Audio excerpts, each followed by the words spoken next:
الله وبركاته. الحمد لله وحده والصلاة والسلام على من لا نبي بعده. أما بعد، أعوذ بالله من الشيطان الرجيم. بسم الله الرحمن الرحيم. إنما الصدقات للفقراء والمساكين والعاملين عليها والمعلقة قلوبهم وفي الرقاب والغارمين وفي سبيل الله وابن السبيل فریضۃ من اللہ واللہ علیم حکیم. صدق اللہ العلی العظیم. رب اشرح لی صدری ویسر لی امری واحلل عقدۃ من لسانی یفقہوا قولی. آمین یا رب العالمین. محترم و معزز سامعین، ابھی میں نے آپ کے سامنے جو آیت تلاوت کی ہے وہ سورہ توبہ 10ویں پاری کی آیت ہے. اس آیت میں اللہ تعالیٰ نے مصارف زکوٰۃ کی تفصیل بتائی ہے. مطلب یہ ہے کہ زکوٰۃ کی رقم کہاں پر استعمال کی جائے، یہ بتا کر بہتان کا دروازہ اللہ تعالیٰ نے بند کر دیا کہ وہ کسی نبی یا غیر نبی کے ثوابدید پر نہیں چھوڑا گیا ہے، بلکہ اللہ تعالیٰ نے خود مصارف زکوٰۃ بیان فرما دیے ہیں قرآن میں بنفس نفیس. اس سے گزشتہ 2 جمعہ میں زکوٰۃ ہی سے متعلق بڑی تفصیلی بات چیت چل رہی تھی جو آپ کے سامنے پیش کی گئی. مختلف سوالات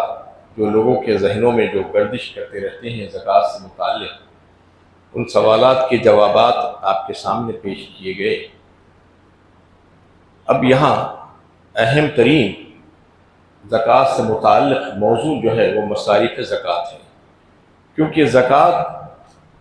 کا مقصد یہ ہے کہ ایک تو زکوٰۃ نکالی جائے اور صحیح طور پر نکالی جائے جو صاحب نصاب ہے اس کی جانب سے،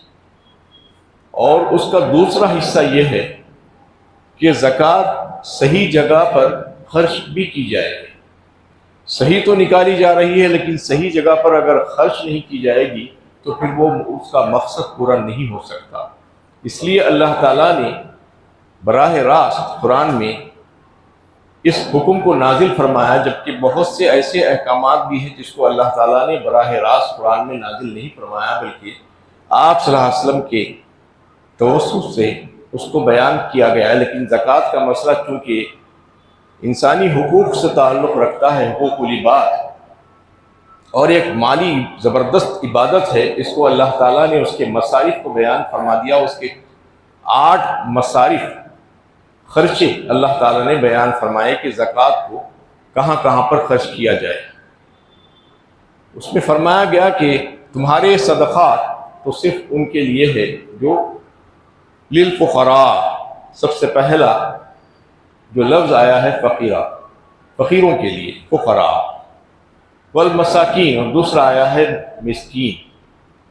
تو فقیر اور مسکین کس کو کہتے ہیں؟ اصل میں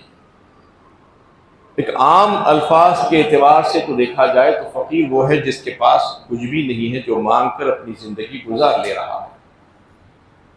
اور دوسرے ہے مسکین کا لفظ جو آیا ہے وہ یہ کہ اس کے پاس کچھ تو ہے لیکن ضروریات زندگی اس کی پوری نہیں ہو رہی ہے اس مال سے، تو وہ مسکین کہلائے گا. قرآن میں اللہ تعالیٰ نے فقیر کے تعلق سے بیان فرمایا سورہ بقرہ 3 پارے میں، للفقراء الذین احصروا فی سبیل اللہ لا یستطیعون ضربا فی الارض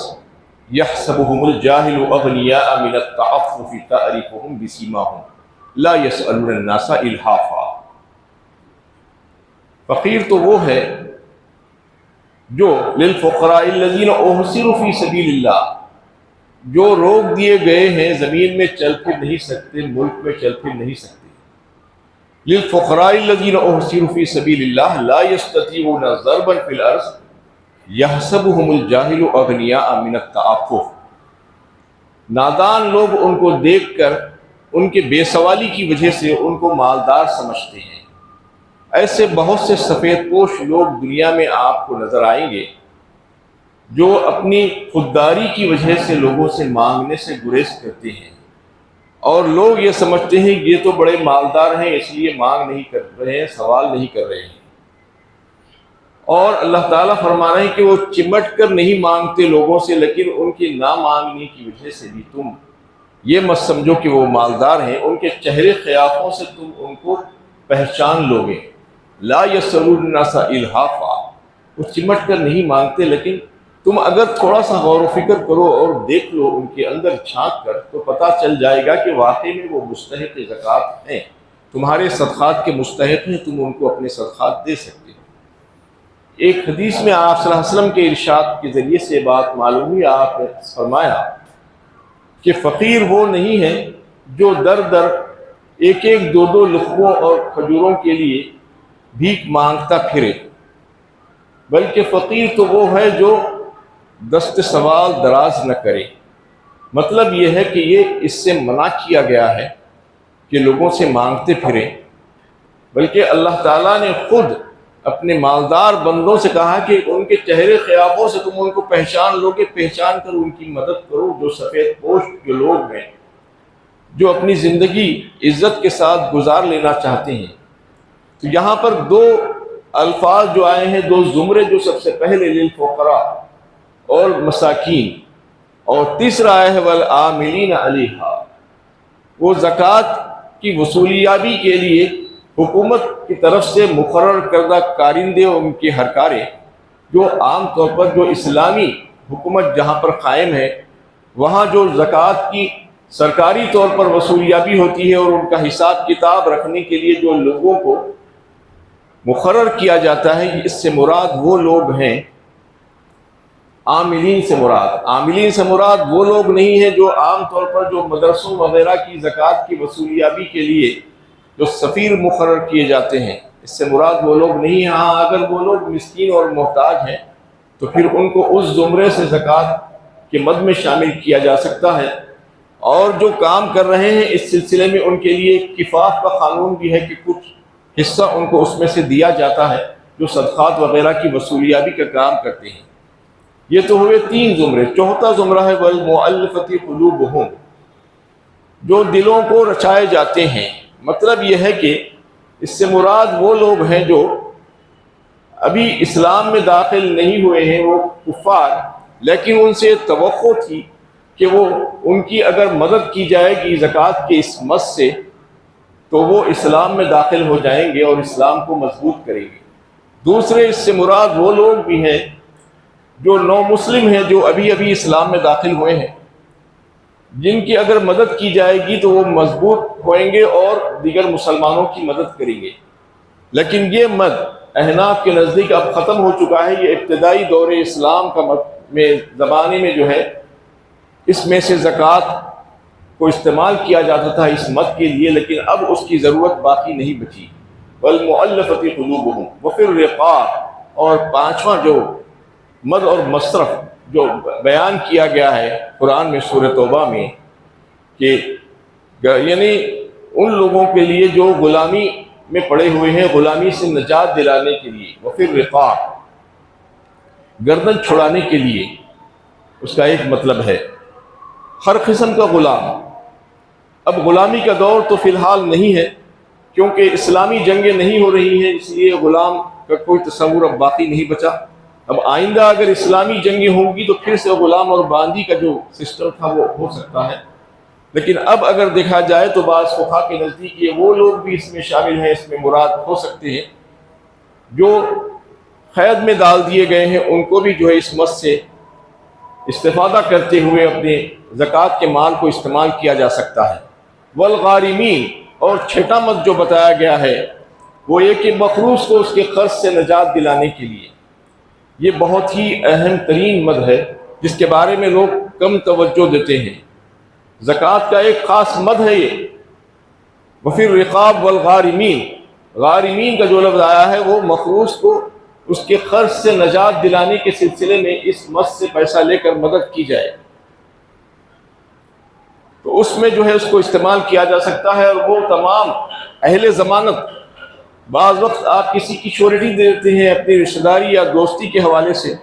اور وہ آپ کو دھوکہ دے دیتا ہے اور ضمانت کا بوجھ پڑ جاتا ہے اس کے اوپر، تو ضمانت جو تھی اس کے اوپر، اس کو ختم کرنے کے لیے، اس کی ادائیگی کے لیے اس مد سے استعمال کیا جا سکتا ہے زکوٰۃ کے مصرف میں۔ اور وہ تمام لوگ جو کاروبار میں جن کا خسارہ ہو چکا ہے، جو نقصان سے دوچار ہیں، جو تباہ و برباد ہو چکے ہیں، بینکرپٹ ہو چکے ہیں، ان تمام کو بھی جو ہے اس مد سے استفادہ کرتے ہوئے زکوٰۃ کے مصرف سے کی رقم جو ہے استعمال کی جا سکتی ہے۔ والغارمین وفی سبیل اللہ، ساتواں ہے اللہ کی راہ میں۔ اللہ کی راہ میں سے مراد ہر اچھا کام نہیں ہے، جیسا کہ عام طور پر یہ تصور ہوتا ہے کہ اللہ کی راہ میں مطلب ہر وہ کام جو اللہ کی راہ میں کیا جائے۔ اگر ویسا ہوتا تو پھر یہ 8 مصارف بیان نہیں کیے جاتے تھے۔ اللہ کی راہ میں مراد فقہاء نے یہ لیا ہے کہ حاجی اور غازی۔ حاجی وہ کہ حج اور عمرے کے لیے کوئی گیا ہوا ہے اور اس کے پاس اخراجات تھے، لیکن اخراجات میں کچھ کمی ہو گئی ہے، تو اس کے اخراجات کی کمی اور پابجائی کی جا سکتی ہے اس مد سے۔ یا حج اور عمرے کے لیے جا رہا تھا، کچھ مال تو جمع کر لیا تھا، کچھ مال کی حاجت تھی، تو اس مد سے بھی جو ہے اس کو فائدہ پہنچایا جا سکتا ہے۔ وفی السبیل وابن السبیل، اس کے بعد آخری جو مد ہے 8واں فی سبیل اللہ کے بعد وابن السبیل، مسافر۔ مسافر سے مراد وہ جو اپنے وطن سے باہر نکل گیا ہے، اور اپنے وطن میں ہو سکتا ہے کہ وہ خوشحال اور مالدار تھا، لیکن وطن سے باہر جانے کے بعد لٹ پٹ گیا کسی وجہ سے، اور اب اس کے وہ حالات نہیں رہے، اب اس کی مدد زکوٰۃ کے اس مد سے کی جا سکتی ہے، اس میں اجازت دی گئی ہے۔ لیکن آج کے دور میں اگر عام طور پر دیکھا جائے تو کوئی مسافر بھی ہے تو آج ایسا کمیونیکیشن کا دور ہے کہ ATMs موجود ہیں جگہ جگہ پر، بینک ٹرانسفرز ہیں، اور انٹرنیٹ کے ذریعے سے آپ اطلاع دے سکتے ہیں، فوراً پیسہ ٹرانسفر اپنے جگہ سے کیا جا سکتا ہے، لیکن بعض صورتوں میں ممکن نہیں ہوتا ہے۔ وہ کئی ایسے ابھی بھی علاقے ہیں جہاں پر انٹرنیٹ کی سہولت آپ کو میسر نہیں آتی ہے، تو جہاں پر انٹرنیٹ نہیں ہے وہاں پر کمیونیکیشن نہیں ہو سکتا، اس لیے وہاں پر وہ مسافر جو اپنے وطن میں مالدار تھا، لیکن وہاں پر جانے کے بعد کوئی ایسے وجہ پیش آئی جس کی وجہ سے وہ پریشان حال ہو گیا ہے، تو اس کی مدد اس زمرے میں کی جا سکتی ہے کہ مسافر ہونے کے ناطے اس کی مدد کر کے اس کو اس مشکل سے آزاد کرایا جا سکتا ہے۔ یہ 8 مد ہے جس کے تعلق سے مصارف زکوٰۃ کہہ کر اس کو بیان کر دیا گیا ہے۔ اس میں سے کوئی بھی کسی زمرے میں آتا ہو تو اس کو زکوٰۃ کا پیسہ اس کے لیے استعمال کیا جا سکتا ہے۔ تو اللہ تعالیٰ نے ان تمام کو جو ہے تفصیلات اس کی پیش کر دی۔ اب اس کے بعد کوئی تشنگی، کوئی شک و شبہ باقی نہیں بچا کہ اس سلسلے میں کیا کرنا چاہیے، ہمارے زکوٰۃ کے مصارف کیا ہونے چاہیے۔ اب اور ایک اہم ترین سوال زکوٰۃ سے متعلق شرائط زکوٰۃ ہے۔ شرائط زکوٰۃ کیا ہے، کنڈیشنز کیا ہے زکوٰۃ کی؟ شرائط زکوٰۃ 2 ہیں اصل میں، ایک یہ کہ مسلمان ہونا، دوسرے یہ کہ مالک بنانا، تملیک کرنا۔ مسلمان ہونا مطلب یہ ہے کہ زکوٰۃ کا مال جو صرف کیا جائے گا وہ صرف اور صرف مسلمان اہل ایمان پر خرچ کیا جائے گا، یہ مومن کا حق ہے، مسلمان کا حق ہے، اس کے علاوہ کوئی اور مذہب کے انسان کو اس میں سے پیسہ نہیں دیا جا سکتا۔ یہ بالکل واضح بات ہے، مسلمان ہونا ضروری ہے۔ اور دوسری شرط اس کی یہ ہے کہ مالک بنانا، یعنی ٹرانسفر آف ملکیت جو کہتے ہیں اس کو، اونرشپ، ٹرانسفر آف اونرشپ ہونی ضروری ہے۔ جو بھی مال آپ نکال رہے ہیں وہ مال اس کے حوالے کر دینا جس کو آپ دینا چاہ رہے ہیں، یہ دونوں چیزیں ہونی ضروری ہیں۔ تو اس کو یہ دیکھنا انتہائی ضروری ہے۔ یہ دیکھیں گے تو آپ کو پتہ چلے گا کہ کئی ایسے مصارف ہیں، ایسے مقاصد ہیں جس میں زکوٰۃ کا مال استعمال صرف اس وجہ سے نہیں کیا جا سکتا کہ اس میں کسی کو مالک نہیں بنایا جا سکتا۔ جیسا کہ کوئی تعمیراتی کام ہے، مسجد یا مدرسے کی تعمیر ہے، قرآن کی نشر و اشاعت کی کام ہے، تبلیغ کا کام ہے، دعوت کا کام ہے، یا پلیں اور مسافر خانے بنانے کا کام ہے، یا اور کوئی ایسے کام ہے جس میں آپ کسی کو مالک نہیں بنا سکتے، تو پھر اس میں آپ اپنا زکوٰۃ کا مال استعمال نہیں کر سکتے، اس لیے کہ وہ ایک کنڈیشن ہے ضروری کہ آپ مالک بنانا ضروری ہے مسلمان ہونے کے ساتھ ساتھ۔ تو زکوٰۃ کا مال کن جگہوں پر استعمال کیا جا سکتا یہ بتا دیا گیا قرآن میں بالکل وضاحت کے ساتھ۔ اب یہ ہے کہ افضلیت کس قسم ہے وہ بھی جان لیجیے زکوٰۃ کے خرچ کرنے کے سلسلے میں۔ افضلیت یہ ہے کہ اپنے قریب ترین جو رشتہ دار ہیں وہ اگر مستحق زکوٰۃ ہے، صاحب نصاب نہیں ہے، محتاج ہیں، تو ان کے اوپر سب سے پہلے خرچ کیا جانا چاہیے۔ وَآتِ ذَا الْقُرْبَىٰ حَقَّهُ وَالْمِسْكِينَ فرمایا اللہ تعالیٰ نے۔ دیگر مقامات پر بھی اللہ تعالیٰ نے قرابت داروں کے تعلق سے سب سے پہلے بیان فرمایا ہے، جس کے تعلق سے لوگ غفلت کا شکار ہوتے ہیں، عام طور پر اپنے قریب ترین رشتہ داروں کو چھوڑتے ہیں اور دیگر لوگوں کے پاس چلے آتے ہیں اور ان کو زکوٰۃ تقسیم کر دیتے ہیں۔ اپنے شہر کے لوگوں کو چھوڑ کر آپ دیگر شہروں میں جو ہے زکوٰۃ تقسیم کرتے ہیں۔ اگر آپ کے قریب ترین لوگ آپ کے شہر میں جو بھی لوگ ہیں اگر وہ زکوٰۃ کے مستحق ہیں تو آپ کی یہ ذمہ داری بنتی ہے کہ آپ ان کو سلیکٹ کریں اور ان کو جو ہے اپنی زکوٰۃ کا مال ان کے اوپر خرچ کریں۔ قریب ترین رشتہ داروں میں سب سے پہلے بھائی آتا ہے، بھائی، بہن، چچا، پھوپھی، ماموں، خالہ، ایسے جو ہے مختلف رشتہ دار ہیں جو آپ کے قریب ترین رشتہ دار کہلائے جاتے ہیں۔ تو ان کے اوپر آپ اگر وہ صاحب نصاب نہیں ہے تو خرچ کرنا ضروری ہے۔ اس سے ہٹ کر اگر آپ خرچ کریں گے تو ہو سکتا ہے کہ آپ کی زکوٰۃ اللہ کے ہاں قبول نہیں ہوگی۔ اور ایک یہ کہ زکوٰۃ کو خرچ کرنے کا سلسلے میں جو اللہ تعالیٰ نے جو زکوٰۃ کا جو قانون بنایا ہے، جو نظام بنایا ہے، وہ لوگوں کو خیرات دینے اور مفت خوری میں پالنے کے لیے نہیں بنایا ہے، بلکہ اس کے ذریعے سے معاشرے میں سدھار آئے اور ایک بہترین، صالح اور صحت مند معاشرہ وجود میں آئے، یہ اللہ تعالیٰ کی چاہت ہے۔ تو اس کے لیے آپ کو دیکھنا چاہیے کہ لوگوں کو قطاریں لگا کر آپ ساڑیاں اور کپڑے بانٹ رہے ہیں، انہیں دیکھ ہی نہیں رہے ہیں کہ وہ کون ہے، وہ مستحق زکوٰۃ بھی ہے یا نہیں ہے۔ اس میں سب سے پہلا کنڈیشن تو یہ ہے کہ مسلمان ہونا۔ کئی وقت ایسا ہو رہا ہے کہ باہر سے ہزاروں کی تعداد میں شہروں میں لوگ آ جا رہے ہیں کیونکہ یہاں پر زکوٰۃ زیادہ تقسیم ہو رہی ہے، اپنا حلیہ مسلمانوں جیسا بنا لیتے ہیں، وہ مسلمان نہیں ہوتے۔ اگر آپ بغیر کوئی جانے بوجھے کہ اس قسم سے اگر زکوٰۃ نکالیں گے تو آپ کی زکوٰۃ ہرگز ادا نہیں ہوگی، یہ سمجھ لینا چاہیے۔ اور یہ بے مقصد بھی ہے، مقصد یہ نہیں ہے۔ اللہ تعالیٰ چاہتے ہیں کہ کچھ لوگوں کو آپ سلیکٹ کریں جو محنتی ہو، ایماندار ہو، جو تجارت کرنا چاہ رہے ہیں، تجارت کر رہے ہیں، یا کوئی کام، کاروبار، روزگار سے لگے ہوئے ہیں یا لگنا چاہتے ہیں، تو اس سلسلے میں ان کی مدد کر کے ان کو جو ہے ڈیولپ کیا جائے۔ اور کچھ ہی لوگوں کو اگر ڈیولپ کریں گے تو پھر اگلے سال یا 1-2-4 سالوں کے بعد یہ ہوگا کہ وہ لوگ خود زکوٰۃ دینے کے قابل ہو جائیں گے، یعنی وہ لوگ زکوٰۃ لینے والے نہیں بنیں گے۔ آج یہ ہو رہا ہے کہ سالانہ سال گزر جا رہے ہیں، پیڑھی در پیڑھی زکوٰۃ لیتے ہی جا رہے ہیں، لیتے ہی جا رہے ہیں، ان کے مرنے کے بعد ان کی اولادیں آ رہی ہیں۔ یہ نہیں ہے مقصد زکوٰۃ کا۔ زکوٰۃ کا مقصد کنسٹرکٹیو ہونا چاہیے، معاشرے کو جو ہے اچھی بہترین تعمیر ہو، معاشرے کی ایک صحت مند معاشرہ ہو جس میں لوگ مانگنے والے نہیں بلکہ دینے والے ہونے چاہیے، مضبوط لوگ ہونے چاہیے۔ اس کے لیے چاہیے کہ آپ اس قسم کے کام کریں کہ جو لوگ سنسیئر جو لوگ ہیں ان کو ڈھونڈ کر تلاش کر کے ان کو کچھ کام کاج کاروبار میں لگائیں، جو بھی کام وہ کر سکتے ہیں اس میں ان کی مدد کر کے ان کو آگے بڑھائیں، تو وہ نہ صرف اپنی فیملی کو جو ہے دیکھ لیں گے بلکہ دیگر لوگوں کے بھی خیال رکھنے کے قابل ہو جائیں گے۔ وہ یہ ہے اس کا مقصد اصل۔ اب اس سلسلے میں جو ہے جو بچے تعلیم حاصل کر رہے ہیں، چاہے وہ دین کی تعلیم ہو یا دنیا کی تعلیم ہو، بہت ضروری ہے کہ ان کی کفالت کی جائے، ان کو اسپانسر کیا جائے۔ اس کے سلسلے میں بھی جو ہے زیادہ لوگ رغبت نہیں دکھاتے۔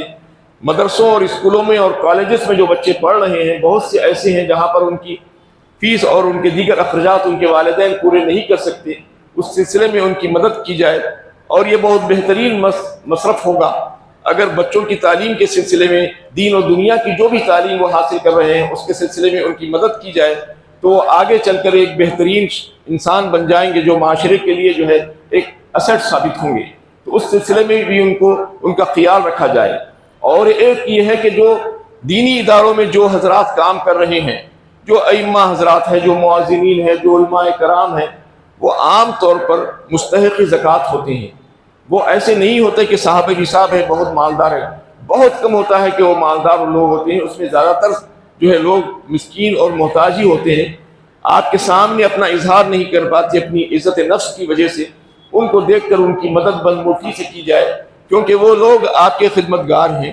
اللہ کے گھر میں اور اللہ کے دین کو پھیلانے کے سلسلے میں دینی تعلیم کو فروغ دینے کے سلسلے میں جو لوگ کام کر رہے ہیں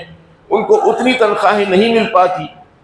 وہ ادارے نہیں دے سکتے ان کو، تو اس سلسلے میں ان کی مدد کی جائے زکوٰۃ کے مد سے، یہ بھی بہت ضروری ہے، بجائے یہ کہ ادھر ادھر لوگوں کو جو 200-500 روپے دے کر جو ہے پیسے کو ضائع کر دیا جائے، ویسا ضائع کرنے کے بجائے 5، 10، 20 لوگوں کو سلیکٹ کر کے ایک بہترین طور پر ایک کنسٹرکٹیو انداز میں جو ہے زکوٰۃ کا استعمال کیا جائے۔ اب زکوٰۃ کن کو نہیں دی جا سکتی ہے وہ بھی سن لیجئے۔ بعض ایسے لوگ ہیں جن کو زکوٰۃ نہیں دی جا سکتی، زکوٰۃ دینا جائز نہیں ان کے لیے۔ اس میں سب سے پہلے آپ کے والدین ہیں، ماں باپ اور اس کے اوپر کے جتنے زمرے ہیں، دادا دادی، نانا نانی، پردادا پردادی، جتنے بھی ہوں گے وہ سب کے سب آپ کے اصول کہلاتے ہیں، ان کے اوپر آپ زکوٰۃ کی رقم خرچ نہیں کر سکتے۔ اسی طریقے سے آپ کے فرو نچلے کے جتنے نسلیں ہیں آپ کا بیٹا بیٹی، پوتا پوتی، نواسا نواسی، یہ تمام جو لوگ ہیں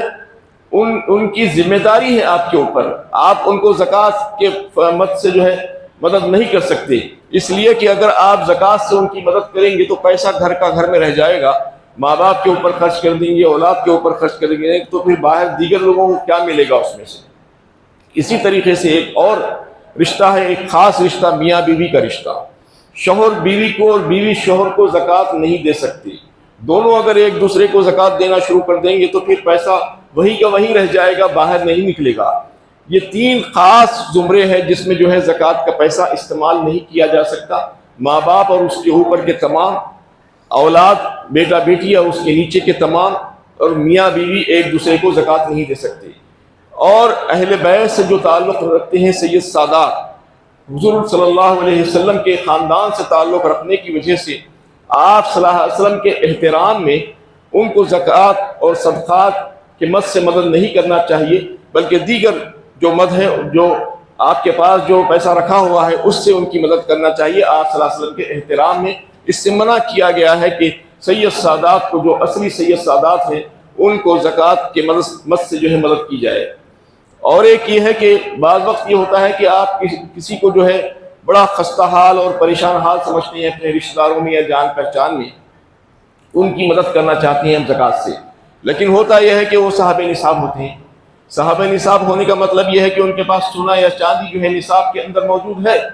تو اب ان کو زکوٰۃ سے مدد نہیں کر سکتے، یہ سمجھ لینا چاہیے، چاہے وہ خستہ حالی نظر آتے ہوں، آپ کوئی دوسرا طریقہ استعمال کرنا چاہیے ان کے لیے۔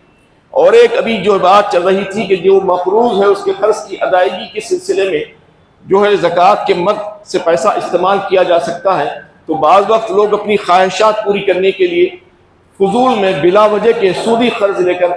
دعوتیں کرتے ہیں بڑی بڑی، اور کئی ایسی اس قسم کی بیہودہ حرکتیں کرتے ہیں جو سودی قرض میں ملوث ہو جاتے ہیں۔ تو اب لوگوں کے پاس بھیک مانگتے پھرتے ہیں کہ میں مقروض ہو گیا ہوں، میرا قرض جو ہے زکوٰۃ سے ادا کیا جائے۔ یہ ہرگز نہیں ہو سکتا، یہ بالکل ایسے لوگوں کی مدد کرنا ہے جو اللہ اور اس کے رسول کے ساتھ جنگ کر رہے ہیں، بلا وجہ کے سودی قرض میں ملوث ہو رہے ہیں جس کی ان کو ضرورت ہی نہیں تھی،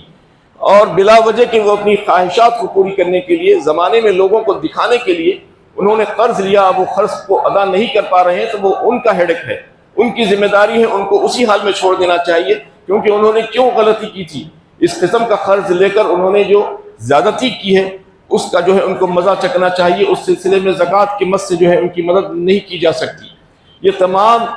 زمرے ہیں جس میں جو ہے زکوٰۃ کے مد سے جو مدد کی جا سکتی ہے اس کا بھی تذکرہ، اور جو زکوٰۃ سے مدد نہیں کی جا سکتی اس کا بھی جو ہے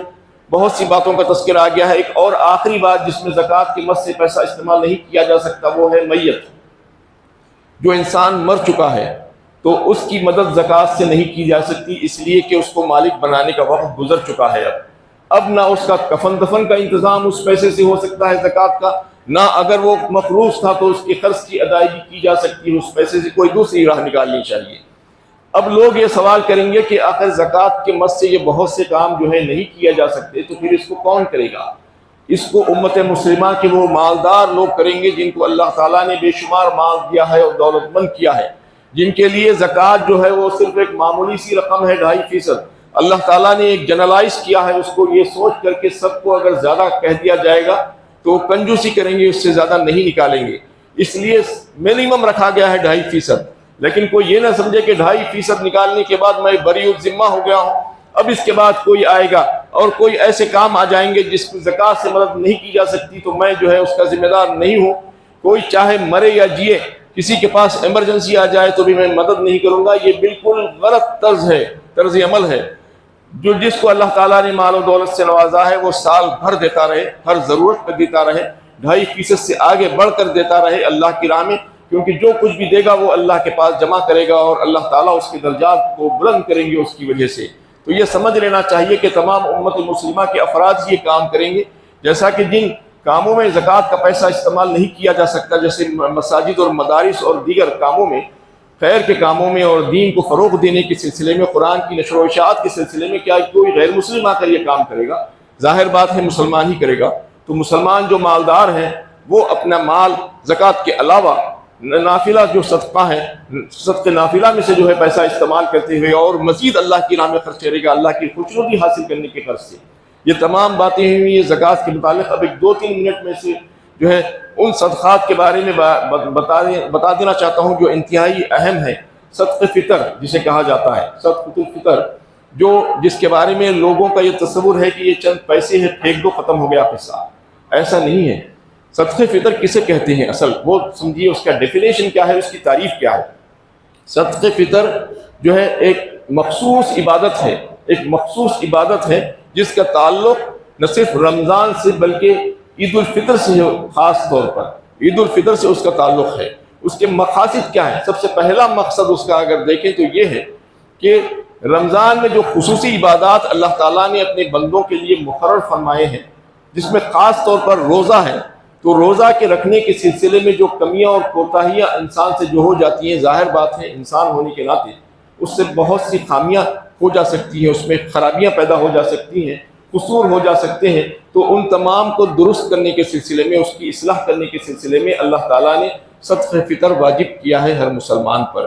یعنی صدقہ فطر آپ دے دیں گے تو اللہ تعالیٰ اس کو کمپنسیٹ کر دیں گے وہ پیسوں کے بدلے میں. حالانکہ وہ بہت ہی حقیر رقم ہے، لیکن اللہ کا فضل و کرم ہے، وہ مہربان ہے اپنے بندوں پر. وہ یہ چاہتے ہیں کہ ان عبادات میں جو خرابی پیدا ہو گئی تھی تمہاری کوتاہیوں کی وجہ سے، اس کو جو ہے اللہ تعالیٰ وہ صدقے کی وجہ سے درست فرما دیں گے. اور دیگر تمام عبادات جو رمضان میں کیے گئے ہیں اس میں بھی جو خرابیاں اور کوتاہیاں ہو گئی تھی اس کو بھی اللہ تعالیٰ صحیح کر دیں گے، اس کی اصلاح فرما دیں گے. اور دوسرا اہم مقصد اس کا صدقہ فطر کا یہ ہے کہ جو غربا اور مساکین معاشرے کے جو لوگ ہیں،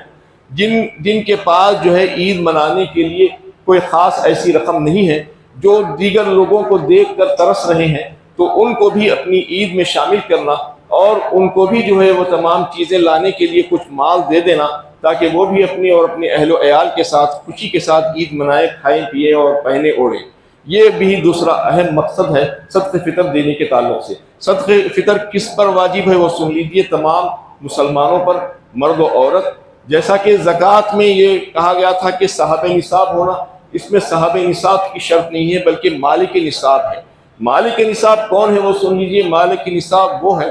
جو ہے جس کے پاس کم از کم ایک دن کی ضروریات کا خرچ موجود ہے، یا دوسری فقہاء نے جو فرمایا اس سلسلے میں یہ ہے کہ جس کے پاس گھر کی جو ضروریات کی جو چیزیں ہوتی ہیں، عام طور پر اس پر تو زکوٰۃ نہیں ہے، لیکن گھر کی ضروریات میں انسان کبھی 1 سے 2-3 چیزیں بھی لے لیتا ہے. ایک ریفریجریٹر کی ضرورت ہے 2 ریفریجریٹر لے لیے، ایک کار کی ضرورت ہے 2 سواریاں رکھ لی آپ. تو جو جائز چیزیں ہیں آپ کے پاس استعمال سے زیادہ، ان تمام کا موازنہ کی جائے اور ان کو ویلیویشن کرنے کے بعد اگر وہ نصاب کے برابر بن جاتا ہے تو آپ کے اوپر صدقہ فطر واجب ہو جاتا ہے. تو صدقہ فطر واجب ہونے کی یہ دوسری صورت ہے. تیسری صورت یہ ہے کہ اگر کوئی یہ سمجھتا ہے کہ میں اب اس قابل ہوں کہ میں صدقہ فطر دے سکتا ہوں تو اس کو دے دینا چاہیے. یہ 3 صورتیں ہیں. اور ایک خاص بات صدقہ فطر کی اس میں یہ ہے کہ عام طور پر زکوٰۃ کے لیے عاقل اور بالغ ہونا ہے، لیکن صدقہ فطر کے لیے عاقل اور بالغ کی شرط نہیں ہے، بلکہ جو بچہ ابھی نومولود جو پیدا ہوا ہے، 1 دن کا بھی اگر نہیں ہوا ہے تو بھی اس کے اوپر صدقہ فطر واجب ہو جاتا ہے. لیکن چونکہ وہ ادا نہیں کر پائے گا، اس کی طرف سے اس کا ذمہ دار، اس کا سرپرست، اس کا والد جو ہے ادا کرے گا. اور دیگر تمام اہل خاندان کی طرف سے بھی جو ہے اگر ان کو رغبت دلائی جائے اور اگر وہ ادا نہیں کر رہے ہیں کسی وجہ سے، اپنی بیوی بچے، تو چاہیے کہ جو سربراہ ہے خاندان کا، ہیڈ آف دا فیملی، وہ صدقہ فطر ادا کرے. صدقہ فطر ادا کرنے کا جو وقت ہے وہ نماز عید سے پہلے ہے، کیونکہ اب بالکل آخری ایام شروع ہو گئے ہیں. آخری عشرے کے یہ 2-3 دنوں میں جو ہے صدقہ فطر ادا کیا جا سکتا ہے، اور آخری رات جو 30ویں جو روزہ ہوتا ہے اس میں، اور نماز عید سے پہلے ادا کر دینا اس کے لیے ضروری ہے۔ نماز عید کے بعد اگر ادا کریں گے تو وہ صدقہ فطر نہیں رہے گا، بلکہ ایک عام صدقہ ہو جائے گا۔ اس کے جو خصوصیات ہیں وہ نماز عید سے پہلے ادا کرنے کے سلسلے میں ہیں، اور اس کا نصاب کیا ہے سن لیجیے آخر میں۔ اس کا نصاب جو ہے وہ عام طور پر یہ ہے کہ عام فقہا نے اس کو جو بیان فرمایا ہے 1.65 kg، 1 کلو 650 گرام کے اناج اگر آپ دینا چاہیں تو دے سکتے ہیں، یا اس سے تھوڑا سا بڑھا کر 1.75 2 کلو یا 2 کلو، یا بہت احتیاط سے اگر کام لیا جائے تو 2.25 کلو کو آپ جو ہے دے سکتے ہیں اناج کی شکل میں اگر دے رہے ہیں تو، گیہوں یا آٹا یا اور کوئی دیگر اجناس، کیونکہ ذرا سا تھوڑا سا زیادہ ہو جائے گا تو آپ کو نقصان نہیں ہوگا بلکہ فائدہ ہی ہوگا۔ اگر کم ہوگا تو ہو سکتا ہے کہ آپ کو تکلیف کا سامنا کرنا پڑ جائے، آپ کا مواخذہ ہو جائے۔ اور اس سلسلے میں نہ صرف اناج بلکہ جو ہے دیگر جو ڈرائی فروٹس وغیرہ ہے اس کو بھی دیا جا سکتا ہے۔ اگر ڈرائی فروٹ کی شکل میں کوئی دے رہے ہیں تو ڈبل دینا پڑے گا۔ آپ یہ کہیں گے کہ یہ تو اتنا سستا ہے، یہ جب 2 کلو دے رہے ہیں تو ڈرائی فروٹ 4 کلو دیں گے تو بہت زیادہ ہو جائے گا۔ یہ اس وجہ سے ڈبل دینا ہوگا کہ جو ڈرائی فروٹ دے رہا ہے وہ واقعی میں مالدار انسان ہوگا جو ڈرائی فروٹ دے گا۔ جیسا کہ بادام اگر کوئی دے رہا ہے تو 600 روپے کلو سے کم از کم اگر پڑے گا اس کو، تو اس کے 4 کلو اگر لے گا تو اس کے کتنے ہو جائیں گے؟ 2400 روپے، 2400 روپے۔ اسی طریقے سے اور دیگر ڈرائی فروٹس بھی 2500-3 ہزار روپے کے ہو جائیں گے۔ وہی اجناس میں اگر دیں گے تو 100 روپے کے لگ بھگ ہوگا، 100-125 روپے، کیونکہ اللہ تعالیٰ نے ہر کلاس کا لحاظ رکھا ہے۔ جو غربا جو زیادہ نہیں دے سکتے ان کے لیے 75 روپے 100 روپے میں جو ہے ان کا صدقہ فطر ادا کیا جا سکتا ہے۔ اور جو لوگ مالدار ہیں، جو اپنی عیش میں پڑے ہوئے ہیں، ہزاروں لاکھوں روپیے جو ہے ادھر ادھر خواہشات پر لگا دیتے ہیں، تو کیا وہ اللہ کی راہ میں سال میں ایک مرتبہ